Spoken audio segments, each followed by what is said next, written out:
Hello everyone, फिर से आप लोगों के सामने एक घटना के साथ हाजिर हो गया हूँ। आज का कहानी में होता यूँ है, एक व्यक्ति जो उम्र दराज होता है, आप इसी से अंदाजा लगा सकते हो। वो व्यक्ति जो है, दो बच्चों की बाप होता है और उनका जो बड़ा वाला बच्चा होता है, एक लड़की होती है और उसके शादी भी हो चुकी है। बेटा है दूसरा, जो दूसरे नंबर पे है वो बेटा है, वो पढ़ाई कर रहा होता है। लेकिन उस व्यक्ति का जो पत्नी है वो मर चुकी थी और इसीलिए वो व्यक्ति जो है अकेला पड़ चुका था। बेटा पढ़ाई के लिए बाहर रहता है, यानी गांव से दूर, क्योंकि ये घटना जो है गांव में घटी थी। गांव से दूर वो सिटी में पढ़ाई करता है। अच्छा खासा पैसा वाला इंसान था वो। इसी बीच जो है वो व्यक्ति को एक लड़की पसंद आ जाती है और वो जिस लड़की को पसंद करते हैं वो लड़की की उम्र जो है उनसे आधे से भी कम है। तो इसीलिए वो उस लड़की से शादी की बात कर नहीं पा रहा था। वो उसे पाना चाहता था, अपनाना चाहता था, लेकिन हिम्मत नहीं हो पा रही। जो इस बात को अगर मैं कहूँ, चाहे लड़की वाले को कहूँ या किसी और को कहूँ, तो कहीं ना कहीं थूकेंगे और कहेंगे किस टाइप का इंसान है जो अपनी बेटी से भी कम उम्र की लड़की को ये पसंद किया। चलो ठीक है, बीबी नहीं है, अभी भी इनके अंदर अगर जवानी है या बुढ़ापा के सहारे के लिए वो शादी करना चाहता है, ये बात तो ठीक है। लेकिन एक अपनी उम्र का होता तो वो बात सही होता, लेकिन ये तो अपनी बेटी से भी कम उम्र के लड़की होता। इसीलिए वो व्यक्ति जो है इस बात को जो है, जो उनके मन के अंदर चाहत हुई थी उस लड़की को लेकर, वो अंदर ही अंदर दबा देते हैं और एक प्लान सोच लेते हैं जो उसी लड़की को उसे पाना है। और उसे पाने के लिए वो जो चाल चलती है, उस चाल में वो कामयाब भी हो जाती है। कामयाब तो हो जाता है, लेकिन आखिरकार इस कहानी में भी एक की मौत हो जाती है। दरअसल उस लड़की के साथ ऐसा दरिंदगी की जाती है जिसके चलते वो लड़की सुसाइड कर लेती है।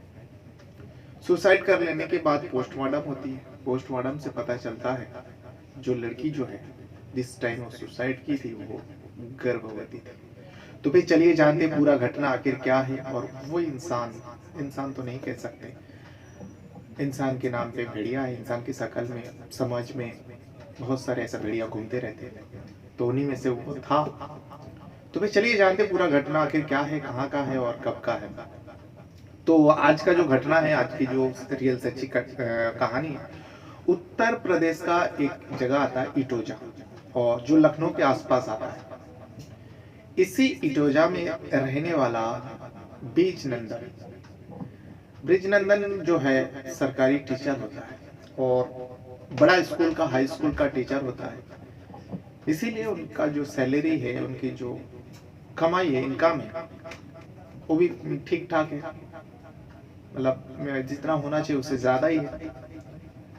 परिवार में ब्रिजनंदन के अलावा उनका एक लड़की जो 26 साल की होती है, शादी हो चुकी है, वो अपने पति ससुराल में खुश है। एक बेटा है जिनका नाम है अमित, जो 22 साल का है।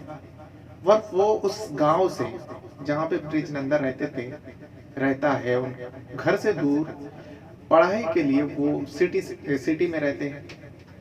कभी कभार आते जाते रहता है और ब्रिजनंदन अकेला घर पर रहता है, क्योंकि ब्रिजनंदन की जो वाइफ है, उनकी जो पत्नी है, 6-7 साल पहले बीमारी की वजह से उनका मौत हो गया। तब से ब्रिजनंदन जो है अकेला पड़ चुका है। लेकिन इसी बीच होता यूं है, ब्रिजनंदन को एक लड़की पसंद आ जाती है। अब उसे वो अपने घर के बहू बना लेते हैं। अब घर के बहू बना लेते हैं, पहले तो बातचीत करता है, सब तय हो जाता है। लड़के को भी बुलाता है जो पढ़ाई कर रहा था, लेकिन उस टाइम पढ़ाई उसका खत्म नहीं हुआ था, पढ़ाई जारी था। अक्सर होता है ना, जो कोई किसी को पसंद कर लेते, शादी हो जाता, फिर बाद में दोनों साथ में रहने लगते। इस मामले में भी ऐसा ही होता है। ब्रिजनंदन अपने बेटे अमित को बुलाता है और उसका शादी करवा देते उस लड़की से। बहुत सारे वादा किया था, लड़की के परिवार से भी वादा किया था, लड़के से भी बहुत सारे कस्में वादे ले लिया था पिता ने, जो तुम शादी कर लो, कोई खराबी नहीं है। लड़की भी बहुत बेहद खूबसूरत थी, जिसके चलते अमित तो देखा है और शादी कर लेते हैं, शादी हो जाती है। शादी हो जाने के बाद अमित जो है, जो पिता ने जो कहा था, अमित चला जाता है पढ़ाई करने के लिए, जिस जगह में पढ़ाई कर रहा होता है। उसे सरकारी नौकरी जो करनी थी, बड़ा ऑफिसर बनना था, इस वजह से वो पढ़ाई भी लगन के साथ कर रहा था। और कहीं ना कहीं एक शिक्षक के परिवार का बच्चा है, तो इस वजह से। लेकिन कुछ दिन जाने के बाद वो लड़की जो है घर के अंदर, यानी अपने ही ससुराल में रहते हुए सुसाइड कर लेता है। गले में फंदे लगा के, रस्सी लगा के मर जाती है। अब सुसाइड केस है तो पुलिस को आना ही था। पुलिस आती है, आने के बाद अब तफ्तीश होती है। तफ्तीश होने के बाद जब सच्चाई सामने आता है, सुसाइड में जो मामला सामने आता है, सुसाइड में देखा जाता है जो लड़की गर्भवती थी। अब गर्भवती है तो हो सकता है ये कोई बड़ी बात नहीं, क्योंकि वो शादीशुदा थी। पति को बुलाया जाता है, क्योंकि सारा मामला जो है पति से जुड़े हुए हो सकता है। पति को बुलाया जाता है। पति तो हर बात पे इनकार करता है, लेकिन पति को जब कहा जाता है ये गर्भवती थी, तब पति का होश उड़ जाता है। क्योंकि पति इसमें पुलिस को कहता है, जब से मेरी शादी हुई है मैं अपने पत्नी के कमरे तक नहीं गया, मैं तो उसे छुआ तक नहीं, तो वो गर्भवती कैसे हो सकती है। जैसे इस तरीके से बात पुलिस वाले को पता चलती है, तो पुलिस वाले इस केस में आप कुछ अलग ही मैटर लग रहा था। जो कुछ तो वजह है, लड़की सुसाइड ऐसे ही नहीं किया है। तो घर में अब ससुर के अलावा कोई नहीं था। ससुर से पूछताछ होती है। ससुर कहता है, ससुर अब बहू के बदनामी देने लगा। जो भाई कई बार तब उसको चिल्लाया, फटकारा, क्योंकि ये रात भर दिन में भी, और क्योंकि दिन में तो मैं स्कूल में रहता हूँ, टीचर हूँ। जब भी मैं स्कूल से घर वापस आता तो देखता कि मेरी जो बहू है, इनका नाम जो है सुजाता होती है। अब सुजाता जो है हमेशा किसी के साथ फोन पे लगी रहती है। इस बात को लेकर मैं पहला तो इग्नोर किया, हो सकता है मायके में बात कर रही हो या अकेली रहती है, टाइम पास कर रही है। लेकिन मैं गौर किया, जैसे ही मैं घर में एंट्री होता वो फोन कट कर देती है। मुझे शक होने लगा। जब इस बात को लेकर मैं उसे पूछताछ किया तो बताने से इनकार करती थी। तो मुझे पता चला इसका कोई आशिक है जिसके साथ ये लगी रहती है। हो सकता है उस आशिक से कुछ अनबन हो गया हो, और ये जो इसके पेट में बच्चा था, हो सकता है उसी आशिक के हो। अब इस तरीके का मामला जब पुलिस वाले को पता चलता है, पुलिस वाले उस संगीता का, सुजाता का मोबाइल लेती है और उसका कॉल डिटेल निकालते हैं, यानी सीडीआर निकालते हैं, कॉल डिटेल रिकॉर्डिंग। लेकिन इस कॉल डिटेल रिकॉर्डिंग से ऐसा कुछ नंबर संदिग्ध नहीं लगा, जो हाँ जिस हिसाब से ससुर कहा था। लेकिन लड़की के परिवार में जब पूछा गया तो लड़की के परिवार को भी कुछ पता नहीं था, जो आखिर मेरी बेटी सुजाता के साथ क्या हुआ, कैसे हुआ। क्योंकि उसकी उम्र जो है उस टाइम 20 साल होती है। अब 20 साल की उम्र में अगर कोई लड़की, बस महज साल भरी हुई थी शादी को, 19 साल की उम्र में उसकी शादी करवा दी गई थी, कोई सुसाइड कर ले, कहीं ना कहीं वो भी गर्भवती थी, और पति का कहना ऐसा है, जिसके चलते आप पुलिस जो है इस केस को बहुत गंभीरता से लेता है। और जो ब्रिज आनंद है, जिस स्कूल में टीचर था, वहां से भी पूछताछ करते हैं। उन्हीं में से जो लड़की मर गई थी, सुजाता, उसी स्कूल में पढ़ाई करती थी जिस स्कूल में उसका ससुर टीचर थे, और सुजाता का सहेली भी उसी स्कूल में है, बहुत सारे, क्योंकि शादी के बाद उसने पढ़ाई बंद कर दिया। तो सहेली पुलिस वाले के कान में कुछ बात बताती है। जैसी सहेली का बात पुलिस वाले को सुनने को आता है, तो सीधा पुलिस वाले ब्रिज आनंद के घर आते हैं और ब्रिज आनंद को लेकर थाने पहुंच जाता है। अब ब्रिज आनंद जो पहला जो पूछताछ हो रही थी, एक ससुर के और बहू के मैटर को लेकर पूछताछ हो रही थी, लेकिन इस बार ब्रिज आनंद को सख्ती करता है, डराता है, धमकाता है। तब जाके ब्रिज आनंद सच्चाई बयान करता है। इस सच्चाई को सुनने के बाद लड़की के परिवार के तो पैर तले जमीन खिसक जाता है। और उस गांव में गांव में स्कूल में वो टीचर था, और आसपास के गांव में भी उनको जानते थे, क्योंकि वो टीचर जो था उसकी सच्चाई जान के हर कोई हैरान हो जाता है, जो ये व्यक्ति ऐसा कर सकता है, खास करके ब्रिज आनंद। ब्रिज आनंद कहता है, जो कुछ समय पहले, करीब 1.5 साल पहले, मैं स्कूल की नया एडमिशन शुरू हुआ था, तो बहुत सारे नए नए स्टूडेंट छात्र जो है और हमारे स्कूल में एडमिशन लिया। उन्हीं में से सुजाता आती है, जो 19 साल उम्र होती है उस टाइम। तो ब्रिज आनंद बताता है, जो मैं मेरे स्कूल में पढ़ती थी ये सुजाता, मैं पहली बार जब सुजाता को अपने क्लासरूम में देखता हूँ तो उसकी खूबसूरती पर मैं फिदा हो जाता हूँ। बहुत ही बेहद ही खूबसूरत थी, जिसकी वजह से मैं उससे बातचीत करने लगा।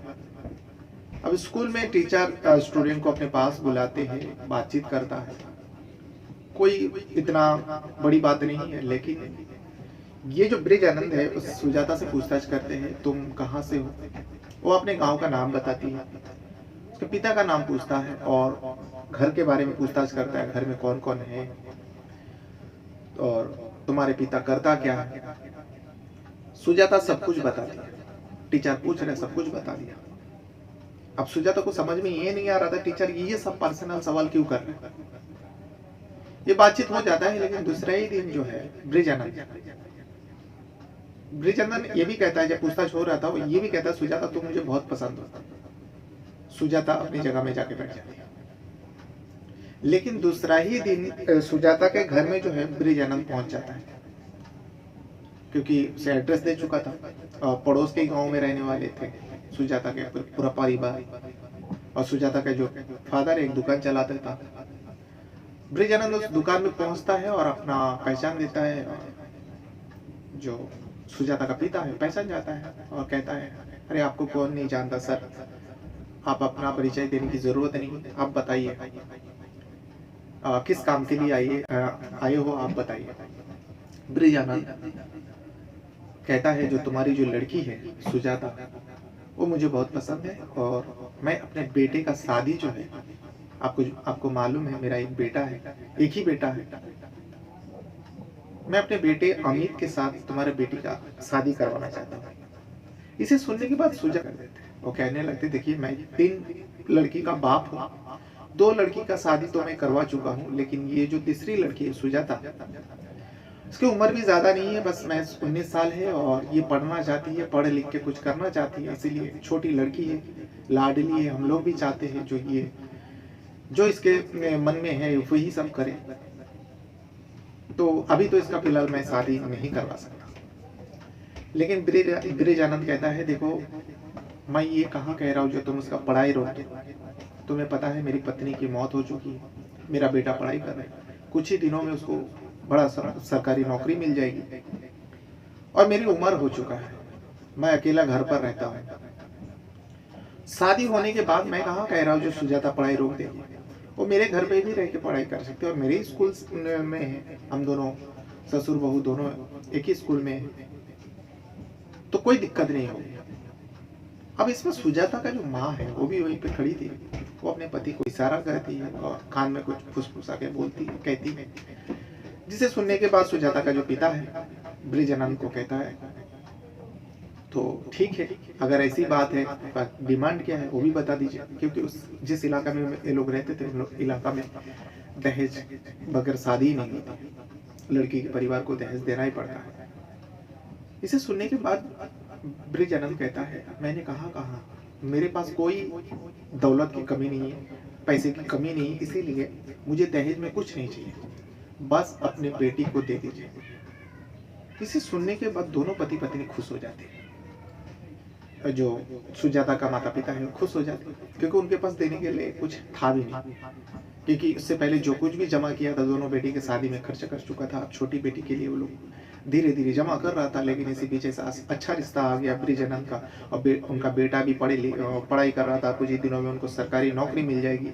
ये सारी बात उन लोग को भी पता था और ब्रिज आनंद का जो घर की हालत है वो भी पता था, इसलिए अब ये पति पत्नी राजी हो जाता है। दिन तय होता है और सुजाता के ना चाहते हुए भी शादी हो जाती है और अमित को ब्रिज आनंद पटा लेता है। अमित भी शादी करना नहीं चाहता था, लेकिन सुजाता की तस्वीर वगैरह, फोटो वगैरह जब भेजा जाता है, अमित देख के खूबसूरती देख के खुश हो जाता है और शादी के लिए मान जाता है। लेकिन इसमें ब्रिज आनंद कहता है, बेटा शादी तो तुमने कर लिया, लेकिन तुम अपनी पत्नी के साथ नहीं रह सकते, उसके साथ समय भी नहीं बिता सकते जब तक तुम्हारा पढ़ाई पूरा नहीं होता और जब तक तुम नौकरी नहीं पा लेते।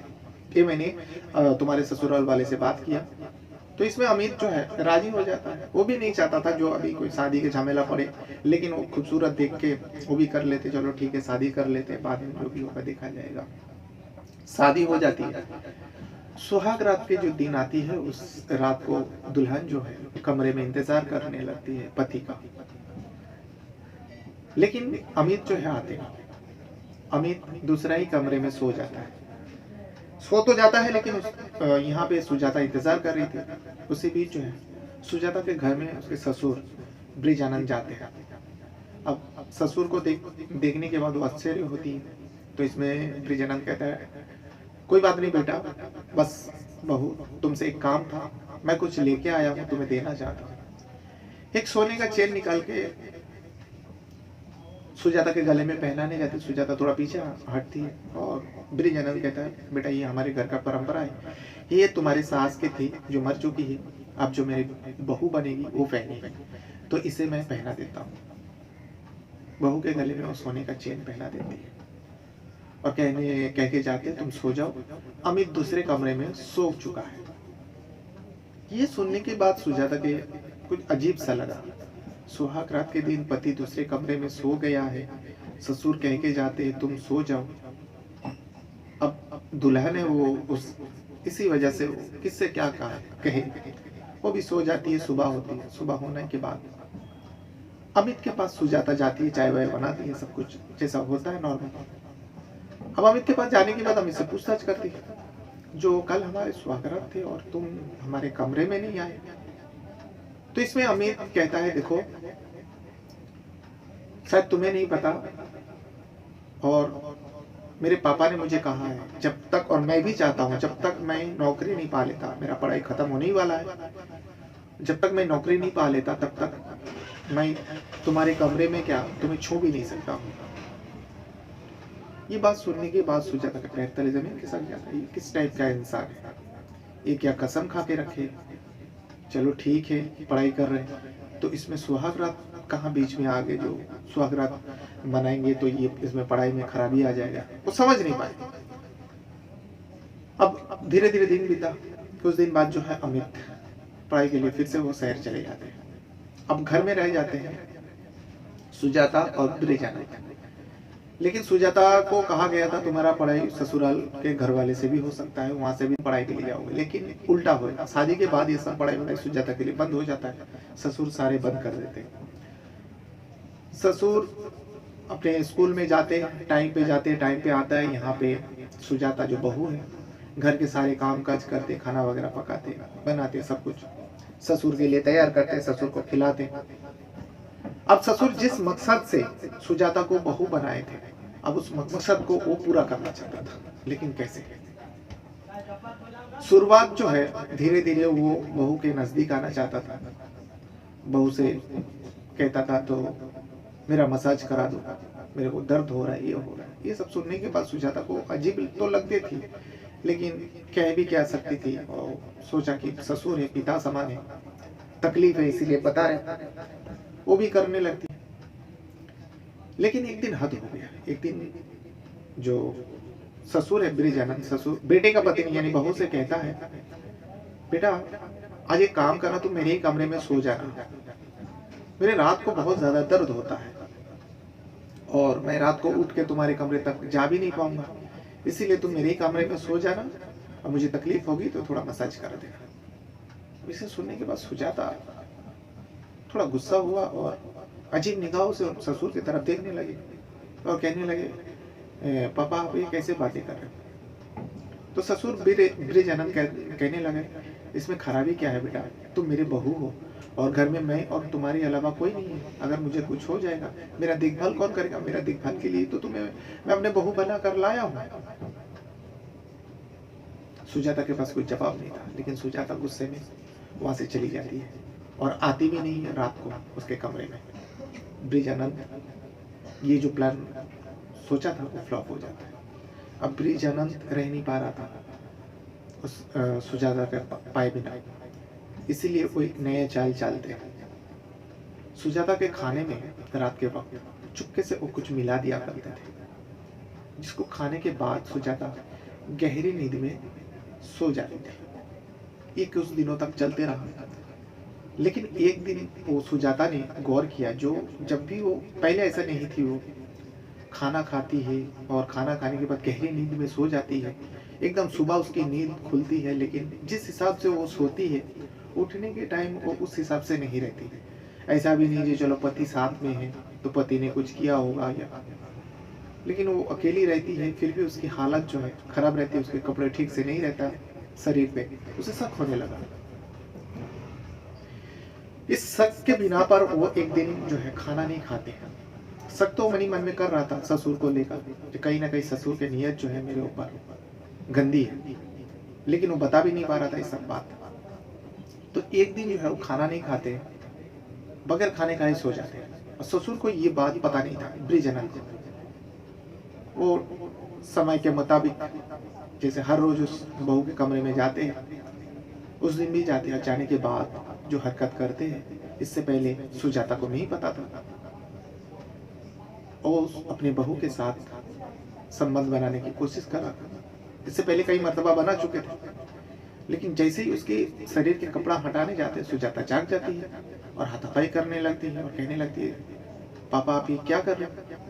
पहले से ही उसको शक हो रही थी। इसको लेकर जो है सुजाता रोने लगती है, चिल्लाने लगती है। इसी बीच जो है ससुर अपना रंग दिखाता है, वो अपने मोबाइल निकालते हैं और मोबाइल में कुछ वीडियो है उस सुजाता को दिखाता है। कहता है, ये देख, अगर तूने शोर मचाने की कोशिश की, ये वीडियो मैं वायरल कर दूंगा, तू बदनाम हो जाएगी, तू जीने के लायक नहीं रहेगी। क्योंकि वो वीडियो में जब ब्रिजनंद पहली बार अपनी बहू को नशे की दवा देकर वो जब बेहोशी हालत में सो जाती थी, उसके साथ शारीरिक संबंध बनाते थे, ये रोज का सिलसिला था और वो वीडियो बनाया करता था। अब वो वीडियो को देखने के बाद सुजाता के पैर तले जमीन खिसक जाता है। वो अब सोच भी नहीं पा रही तो करे तो क्या करे। अब वो रोने लगी, गिड़गिड़ाने लगी, जो ये क्या कर दिया आपने। तब ब्रिजनंद कहता है, जो देख, मेरे बेटे से शादी कराने का मकसद मेरा यही था। मैं तुझे पसंद करता था, मैं तुझे अपनाना चाहता था, लेकिन मेरे और तेरी उम्र में बहुत फर्क है। अगर मैं शादी की बात करता कोई नहीं मानता, इसीलिए तुझे पाने के लिए मैं अपने बेटे से शादी करवा दी। और मैं बेटे को कसम दिया था, जो जब तक वो नौकरी नहीं मिलता तब तक वो तुझे छुएगा नहीं, तब तक मैं तुझे प्यार करूंगा, तेरी जरूरत को पूरा करूंगा, तू भी मेरी जरूरत पूरा करूंगा। अब सुजाता समझ नहीं पा रही थी। इस बात को लेकर वो अमित को फोन पे बताती है। फोन पे बताने के बाद अमित को यकीन ही नहीं होता। अमित को लगने लगा जो ये सुजाता मुझसे छुटकारा पाना चाहती है, क्योंकि इससे पहले जो है ब्रिजनंद बेटे के कान में कुछ सुना दिया था अनब सनब बहू के बारे में, जो बेटा घंटा घंटा बातें, तेरी जो पत्नी है न जाने किसके साथ बातें करते रहती है, मैं आता हूँ तो फोन कट कर देती है, क्या तू बात करता है? तो अमित कहने लगा, नहीं मैं नहीं बात, ये सब झूठी उठी कहानी बताया था उस अमित के कान में। तो अमित को ये इसके लिए लगा था, जो हो सकता है सुजाता मुझसे छुटकारा ना पाना चाहती है और पापा से सुना हूँ उसका कोई हासिल होगा, तो जिसके चलते वो मुझे छुटकारा पाए, ससुर के नाम पे बदनाम देके मुझसे अलग होना चाहती है। इसीलिए अमित इस बात को यकीन ही नहीं किया। अब ये सुजाता करे तो क्या करे। अपने मायके वाले को वो गुस्से में नहीं कर पा रही थी। एक तो शर्म थी और दूसरा गुस्सा इस वजह से था क्योंकि सुजाता जो है शादी नहीं करना चाहती थी, लेकिन सुजाता को भरोसा दिया गया उनके माता पिता द्वारा, जो तेरा ससुर बहुत अच्छे हैं, शादी के बाद भी तेरा पढ़ाई में कोई रुकावट नहीं आएगी, लेकिन ये शादी के बाद सब कुछ उल्टा हो जाए, जिसके चलते ये सुजाता अपने मायके के ऊपर बहुत गुस्से में थी। ये सारी बात बता नहीं पाए। जब पूरी ये घटना, जब पूरा उसके साथ सब कुछ हो रहा था, ये घटना जब उसके साथ हो रहा था, वो किसी को बता भी नहीं पा रहे थे। पति को बताया, पति को यकीन ही नहीं हुआ। इसके चलते वो फैसला करते, अब जो है ससुर ब्रिजनंद आए दिन पहले तो बेहोशी की हालत में करता था, लेकिन अभी ब्रिजनंद जो है उसे पत्नी की तरफ इस्तेमाल करने लगा। जब उसका दिल करता अपनी बहू के कमरे में जाता और उसके साथ संबंध बनाता।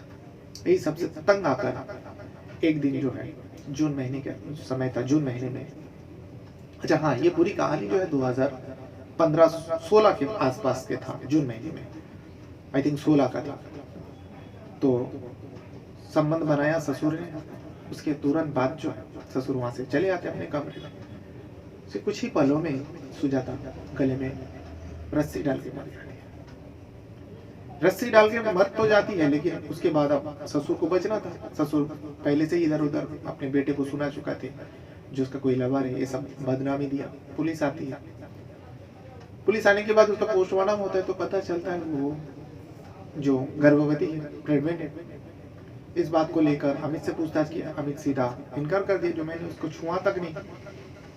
ये सारी पूरा घटना सुनने के बाद उस ब्रिज आनंद को पुलिस कड़ी फटकार लगाता है और कई सारे धारा उसके ऊपर लगाकर उसको जेल भेज देता है। अब वो कितने साल के लिए जेल के अंदर रहेगा ये तो पता नहीं है। उस जो आर्टिकल में छापा था, उस आर्टिकल में पूरा लिखा नहीं था। इतना लिखा है जो हाँ उनके ऊपर गंभीर धाराओं में केस दर्ज करके उसको, उस व्यक्ति को, ब्रिज आनंद को अदालत में पेश करता है। पेश करने के बाद उन्हें जेल हो जाता है। लेकिन यहाँ एक बेगुनाह लड़की की मौत हो जाती है, जो ससुर के जो पिताड़ित के चलते अपनी जिंदगी जीना चाहती थी, लेकिन उसका जबरन शादी करवा दिया गया और जिसका नतीजा ये हुआ, उस लड़की ने अपने जान गंवा दी। बहरहाल ये था वो पूरी कहानी। अपने साथ साथ अपना परिवार का भी बहुत ज्यादा ख्याल रखिएगा। और हाँ एक बात और, सब लोग, कुछ लोग मुझे कहता है जो तेरी वीडियो में लाइक इसलिए नहीं आता है क्योंकि तू अपनी वीडियो के लिए लाइक।